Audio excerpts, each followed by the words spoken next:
Hello friends, आज के इस वीडियो लेक्चर में आपका स्वागत है। आज हम बात करने वाले class 12 biology chapter number 1 Pushpi पादपों में लैंगिक जनन। ये हमारा पुष्पी पादपों में लैंगिक जनन का सेकंड वीडियो है। पिछली वीडियो हमने पुष्प की संरचना के बारे में बात की। आज हम पढ़ने वाले हैं पुष्प के नर जनन भाग पुंकेसर। पुंकेसर का एक भाग होता है परागकोश। आज हम परागकोश के अनप्रस्थ काट का वर्णन करने वाले हैं।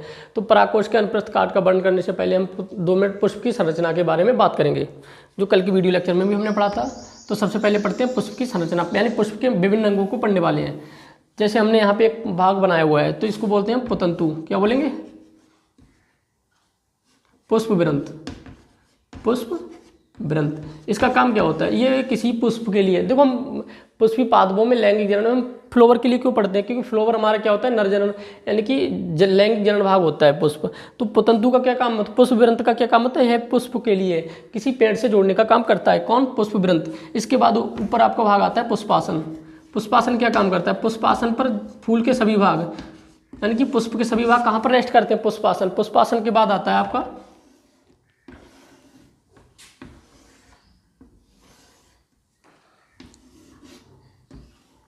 बाह्य दल। देखो जब हम एक कली को आप पढ़ेंगे तो इसे बोलेंगे बाह्य दल, और सबको मिला के बोलेंगे तो क्या बोलेंगे? एक की बात करेंगे तो इसको बोल देंगे बाह्य दल। बाह्य दल। लेकिन जब ये सभी ग्रुप यानी कि सभी बाह्य दलों की बात करेंगे तो ये हमारा बन जाता है बाह्य दल पुंज। बाह्य दल पुंज। यहाँ हम एक पुष्प की संरचना प्रैक्टिकली पुष्प के माध्यम से पढ़ने वाले हैं। जैसे यहाँ पे आपको जो दिख रहा है, ये हमारा क्या पाया जाता है? इसको बोलते हैं पुष्प वृंत। ये क्या करता है? किसी फूल के लिए पेड़ से जोड़ने का काम करता है। इसके बाद हमने क्या पढ़ा था? बाह्य दल, यानी कि जो आपको ग्रीन पार्ट दिख रहा है यहाँ पे, देखो यहाँ पे जो ग्रीन पार्ट है, इसको क्या एक को बोलेंगे हम बाह्य दल, लेकिन जब सभी के लिए मिलकर क्या बोलेंगे? बाह्य दल पुंज। इसका काम क्या होता है? ये देखो किस कलर का होता है? ये हमारा हरे कलर का होता है। हरे। अभी हरे रंग के पेड़ में क्या काम होता है? ये प्रकाश संश्लेषण की क्रिया द्वारा पुष्प के लिए क्या करता है? पोषण या न्यूट्रिशन का प्रदान करता है। यानी कि प्रकाश संश्लेषण क्रिया कहाँ होती है? पुष्प के अंदर, यानी कि बाह्य दल पुंज भाग में प्रकाश संश्लेषण। तो ये बाह्य दल या बाह्य दल पुंज क्या करता है? हरे रंग का होता है और ये प्रकाश संश्लेषण की क्रिया द्वारा पुष्प के लिए पोषण का कार्य करता है। इसके बाद अब हमारा नेक्स्ट भाग आता है दल।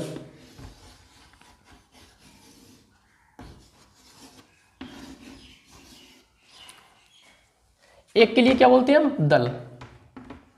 और इन सभी के लिए हम, यानी कि इनका जो ग्रुप बनता है, इसके लिए हम क्या बोलेंगे? यानी कि जो ग्रुप होता है, इसका समूह होता है दलों का, वो क्या कहलाएगा? दलपुंज। दल पुंज। जैसे यहाँ पे आपको जो दिख रहा है, जो आपका रेड कलर का भाग है, इसको क्या बोलेंगे? एक को बोलेंगे दल, और ये सभी मिलके क्या बनाएंगे? दलपुंज। तो ये कैसे होते हैं? ये रंगीन होते हैं। कैसे होते हैं? रंगीन होते हैं। तो इनका क्या काम होता है? ये क्या करते हैं? कीड़ों, इंसेक्ट्स को अपनी तरफ आकर्षित करते हैं, और ये कीड़े क्या करते हैं? परागण की क्रिया को संपन्न कराते हैं। परागण क्या होता है? इसका जो नर जनन भाग होता है परागण, और उसको वर्तिकाग्र तक पहुंचाने का काम करते हैं। तो इसके कारण ये कैसे होते हैं? रंगीन होते हैं। इनके पास एक अपनी स्मेल होती है, जिससे कीटों को आकर्षित करते हैं, कलर के माध्यम से भी आकर्षित करते हैं। तो ये जो दलपुंज और बाह्य दलपुंज, ये हमारे नर जनन भाग के कैसे सहायक भाग है, कैसे सहायक पार्ट है, दलपुंज और बाह्य दलपुंज।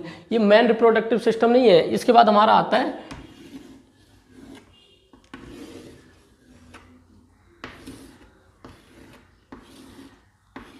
देखो इसमें क्या हो, इसको हम बोलते हैं दल, सॉरी, इसको बोलते हैं पुंकेसर भाग। क्या बोलेंगे? पुंकेसर भाग। पुंकेसर। लेकिन जब एक को तो हम क्या बोलेंगे? पुंकेसर। और सभी के लिए क्या बोलते हैं? पुंकेसरों का समूह क्या कहलाता है? पुमंग, एंड्रोसियम, पुमंग कहलाता है। ठीक है। और ये कैसा होता है? पुष्प का नर जनन भाग होता है। नर जनन भाग। और ये किससे मिलके बना होता है? ये हमारा परागकोश, पुतंतु और योजी, यहाँ पे जो कनेक्शन होता है इसे हम योजी पार्ट बोलते हैं। तो ये पुमंग या फिर पुंकेसर किससे मिलके बना होता है? परागकोश। ये हमारा परागकोश होता है, जिसके अंदर परागकण पाए जाते हैं। और आज के इस वीडियो लेक्चर में हम परागकोश के बारे में वर्णन करने वाले हैं। इसके बीच में एक पार्ट आता है जिसे हम बोलते हैं स्त्रीकेसर। क्या? स्त्रीकेसर। ये हमारा कैसा होता है? मादा जनन भाग होता है। मादा जनन भाग होता है। ठीक है। और इसका जो समूह होता है वो क्या कहलाता है? जायन कहलाता है। जाइनोसियम, इंग्लिश में बोलेंगे इसको जाइनोसियम। ये कैसा भाग होता है? मादा जनन भाग होता है। और ये किससे मिलकर बना होता है? ऊपर इसके वर्तिकाग्र बोलते हैं, फिर वर्तिका आता है, फिर इसके बीच में आता है अंडाशय, यहाँ पे हमारा बीजांड या बीज का निर्माण होता है। तो आई थिंक आप लोग समझ चुके होंगे, जो पुष्प की संरचना के बारे में डिटेल में पढ़ चुके हैं। अब हम वीडियो बाई इसके हम सभी भागों को वर्णन करने वाले हैं। आज के इस वीडियो लेक्चर में पढ़ेंगे पुंकेसर। पुंकेसर के बारे में पढ़ेंगे। पुंकेसर में क्या होता है? परागकोश। और आज हम परागकोश के अनुप्रस्थ काट का वर्णन करने वाले हैं, जो हमारे पेपरों में क्या होता है 1 या 2 नंबर में बहुत ही आसानी से क्वेश्चन आ जाता है। हम बात करने वाले परागकोश के अनुप्रस्थ काट का वर्णन। तो परागकोश कहाँ पाया जाता है? जो हमारा एक भाग होता है पुंकेसर, इसको क्या बोलते हैं? पुंकेसर। और पुंकेसर कैसा भाग है? इसका पुष्प का नर जनन भाग है। और पुंकेसर किस किस से मिलकर बना होता है? एक तो आपका होता है पुतंतु फिलामेंट, जो क्या करता है? पुष्प से जोड़ने का काम करता है। एक आपका होता है क्या, इसको क्या बोलते हैं? परागकोश। और इसी को हम पढ़ने वाले हैं, जिसी का वर्णन करेंगे, परागकोश। और यहाँ पे एक संरचना होती है योजी, जो यहाँ पे इसके जोड़ने का काम करता है। और इस योजी भाग में क्या होता है? संवहन ऊतक पाया जाता है, वास्कुलर टिश्यू, जो क्या करते हैं? इसको पोषण का काम करते हैं, संवहन ऊतक, यानी कि वास्कुलर टिश्यू। तो अब देखो हम क्या करेंगे, इसके अनुप्रस्थ काट का वर्णन करेंगे, यानी कि इसको हम क्या करेंगे? बीच से काट देंगे। देखो जब बीच से काटते हैं तो ये कैसे दिखेगा? पहले तो देखो इसको थोड़ा थोड़ा 3D टाइप चित्र बनाते हैं।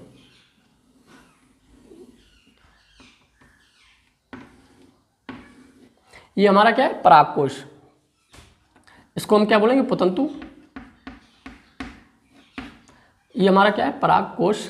इस पूरे भाग को क्या बोलते हैं? पुंकेसर, परागकोश।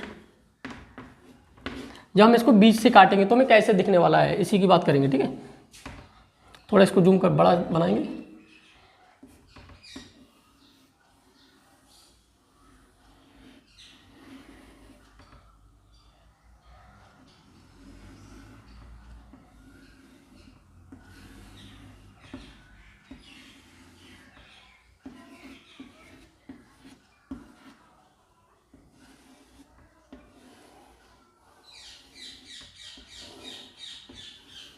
यानी हमने क्या किया? इसको बीच से काट दिया। अब देखो ये हमारा क्या है? परागकोश है, परागकोश। ये हमारा पुतंतु यानी फिलामेंट। और यहाँ पे क्या होता है? ये यहाँ पे देखो, यहाँ पे जो योजी यानी संवहन ऊतक कहाँ पर जाते हैं? इसको कनेक्टिव टिश्यू बोलते हैं। या क्या है? संवहन ऊतक, जो क्या करते हैं? इसको पोषण का कार्य करते हैं।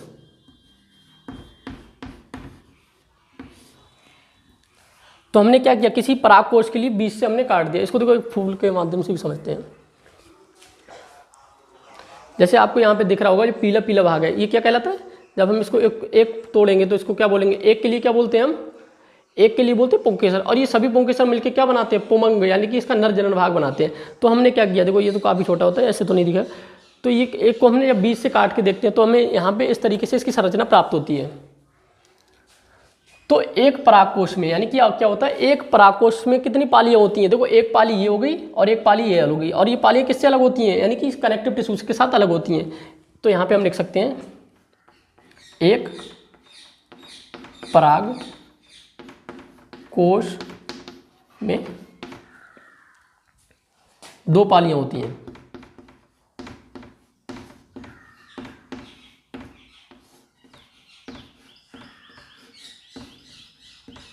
देखो फर्स्ट पाली और सेकंड पाली।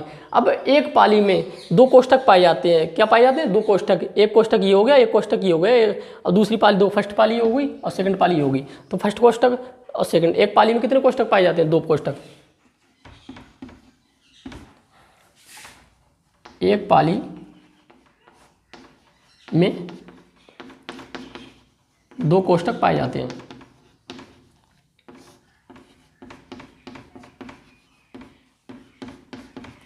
अब एक पाली में कितने? 2 कोष्ठक पाए जाते हैं। तो एक परागकोश में कितने कोष्ठक पाए जाएंगे? 4 कोष्ठक। इसलिए एक परागकोश कितने कोष्ठ की होते हैं? चतुर्थ कोष्ठ की होती है। अतः एक परागकोश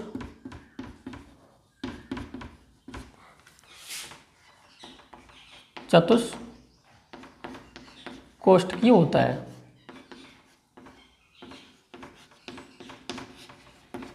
यानी यहाँ पे कितनी पालियाँ हैं? 2 पालियाँ हैं। यहाँ पे 2 पालियाँ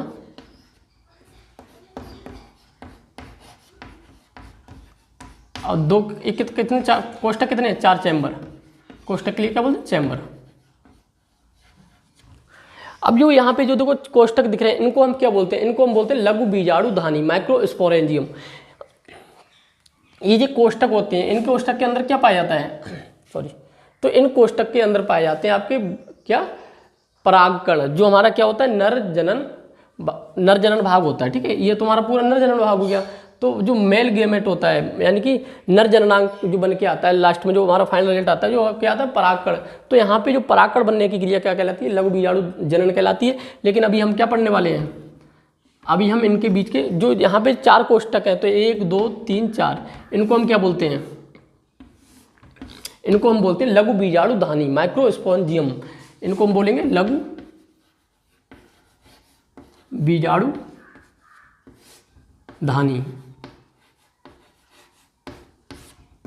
ठीक है, ये 4 चैम्बर यानी कि ये क्या है? 4 रूम की तरह काम करते हैं, जिनमें क्या पाया जाता है? लघु बीजाणुधानी पाए, लघु बीजाणुधानी बोलते हैं। और इनमें क्या हो? लघु बीजाणु का निर्माण होता है, जो हमारे परागकण बनते हैं। ठीक है, अब देखो हम यहाँ पे थोड़ा डिटेल में पढ़ेंगे। जैसे थोड़ा एक चित्र बनाते हैं, इसको थोड़ा अलग से।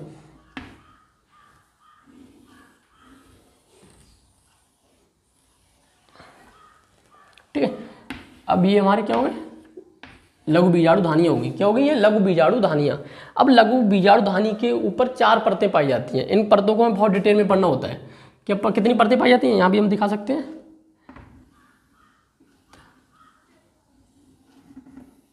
एक परत ये हो गई। जो सबसे पहली परत होती है वो क्या कहलाती है? देखो, इसको हम बोलेंगे बाह्य परत।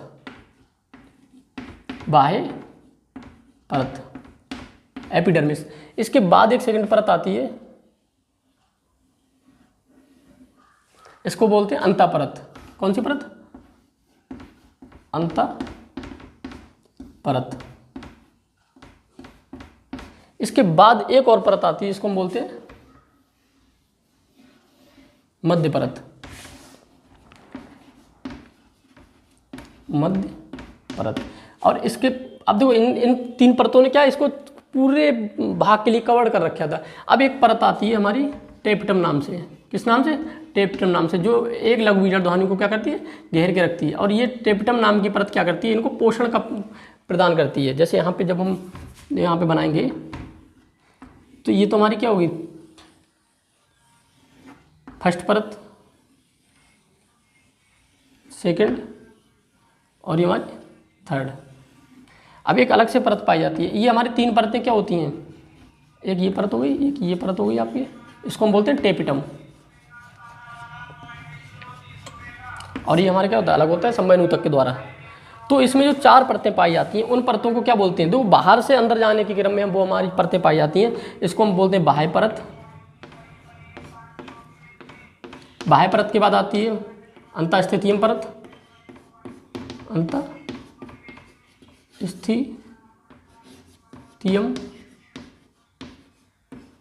परत। इसके बाद आती है आपकी मध्य परत। इसके बाद आता है आपका लास्ट परत। क्या होता है? जो एक लघु बीजाणुधानी के चारों ओर कवर्ड होती है, इसको बोलते हैं टेपिटम। अब इसमें जो 3 परतें होती हैं, बाह्य परत, अंतःस्थितियम परत और मध्य परत, ये क्या करती है? सुरक्षा का काम करती है। किसी यानी लघु बीजाणुधानी को क्या करती है? बाह्य मतलब एटमॉस्फेयर से क्या करती है? सुरक्षा का काम करती है। लेकिन जो एक टेपिटम नाम की परत होती है, ये क्या करती है? सबसे ज़्यादा इंपॉर्टेंट यही पूछी जाती है, ये हमारे पुष्प के लिए पोषण का कार्य करती है। तो यानी कि टेपिटम क्या करती है? यहाँ पे पोषण का काम करती है और बाह्य परत का भी निर्माण करती है। टेपिटम क्या करती है? बाह्य परत का निर्माण करती है और पोषण प्रदान करती है। और बाह्य परत, अंतःस्थितियम परत और मध्य परत क्या करती है? सुरक्षा आवरण का कार्य करती है। तो आई थिंक आप लोग समझ चुके होंगे कि जो हमारा पराकोष्ठ के अनुप्रस्थ काट का वर्णन किस तरीके से हमें करना होता है। सबसे पहले देखो हम एक बार फिर से रिकॉल करते हैं। सबसे पहले हमारा क्या होता है? एक पराकोष होता है। जब हम पराकोष को अनुप्रस्थ काट में मतलब 2 क्रॉस सेक्शन में बांटते हैं तो हमें क्या मिलता है? एक पराकोष में 2 पालियां दिखाई देती हैं। कितनी? 2 पालियां, एक पाली 2 पाली। और एक पाली में हमारे 2 कोष्ठक पाए जाते हैं। तो एक पराकोष में हमारे 4 कोष्ठक पाए जाते हैं। इन्हीं कोष्ठक को हम बोलते हैं लघु बीजाणुधानी, माइक्रोस्पोरेंजियम। अब हम जब यहाँ पे जब परतों को देखते हैं तो एक क्या होता है? एक लघु बीजाणुधानी के चारों ओर 4 परतें पाई जाती हैं, यानी कि जिनके हम बाहर से अंदर जाने के क्रम में हम जब देखते हैं तो बाह्य परत, अंतःस्थितियम परत और मध्य परत, और एक टेपिटम नाम की परत पाई जाती है। जो टेपिटम क्या करती है? इस पुष्प के लिए भोजन पोषण का कार्य करती है और जो हमारी बकाया 3 परतें होती है वो हमें सुरक्षा आवरण का भी कार्य करती हैं। तो आई थिंक आप लोग समझ चुके होंगे जो पराकोष के अंतप्रस्थ काट का वर्णन आप पेपरों में इस तरीके से पूरी डिटेल में लिख सकते हैं। तो आज के इस वीडियो लेक्चर को हम यहीं पे ख़त्म करेंगे।